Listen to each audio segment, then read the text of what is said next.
The desert air was dry, the kind that cracks lips and burns lungs.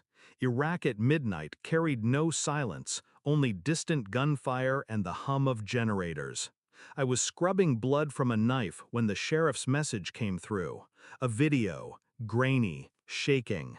My son, tied to a chair, rope cutting into his wrists, and her, my wife, standing behind him, smiling. "Tell Daddy goodbye," she whispered into the lens.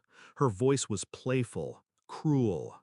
My boy sobbed, "Help me, Dad!" Her hand pressed against his shoulder, forcing him down. She leaned close, eyes glinting with triumph.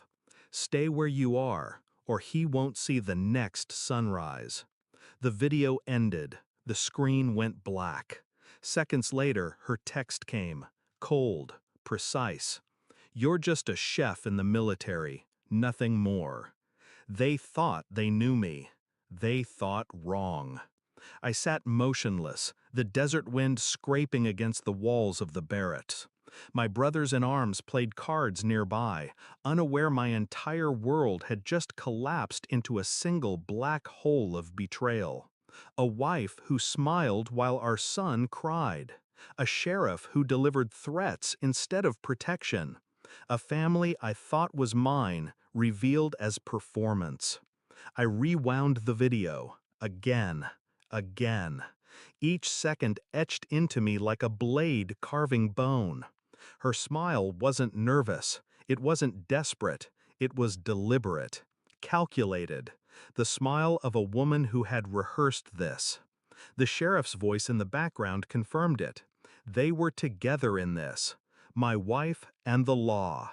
My blood against my blood. I wanted to rage, to break, to scream. Instead, I breathed, slowly. In, out. Rage is a fire. Fire burns out. But silence? Silence endures. They thought I was a chef. That was the story I'd let her believe. Cooking for officers, chopping vegetables, stirring pots while others pulled triggers.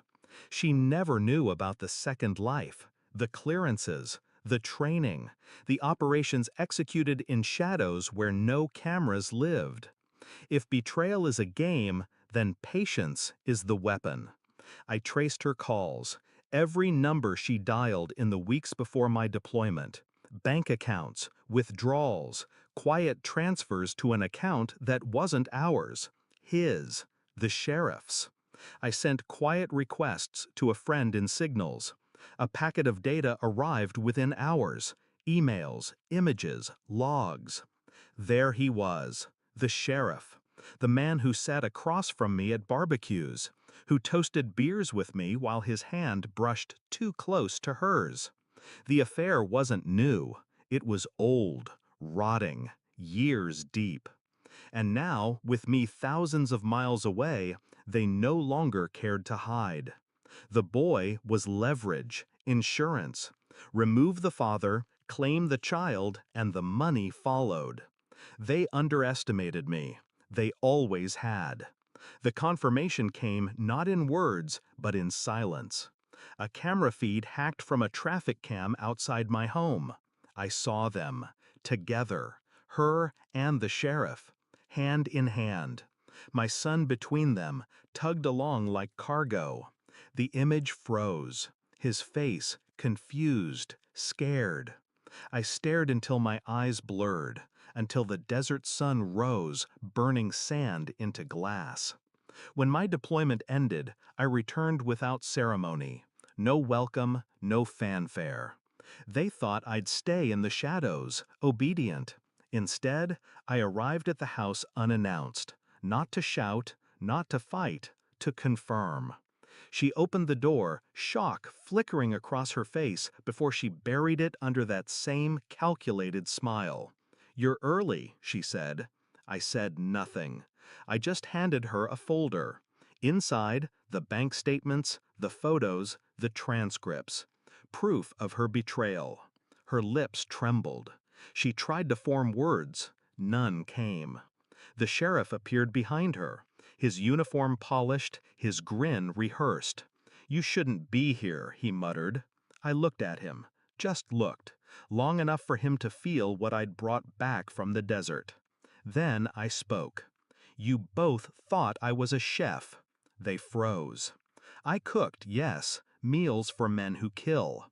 But I was also trained by them. I watched. I learned. Their faces paled.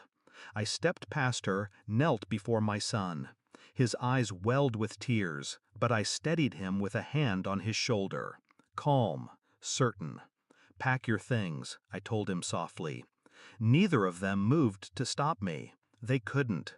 The weight of exposure already crushed them. Their power was gone. I left without raising my voice, without throwing a punch. Sometimes the sharpest revenge is letting them choke on the truth. That night, in a quiet motel, I watched my son sleep. His breath steady, his chest rising and falling without fear. I felt nothing for her, nothing for the sheriff. Not hate, not sorrow. Only clarity. Betrayal doesn't deserve rage. Rage is temporary. What it deserves is erasure. I had erased her from me the moment I walked out. She was already gone, a ghost walking among the living, trapped in the ruins of her own choices. As for me, I was free. They thought I was just a chef, but I was always something else, and they would never forget it.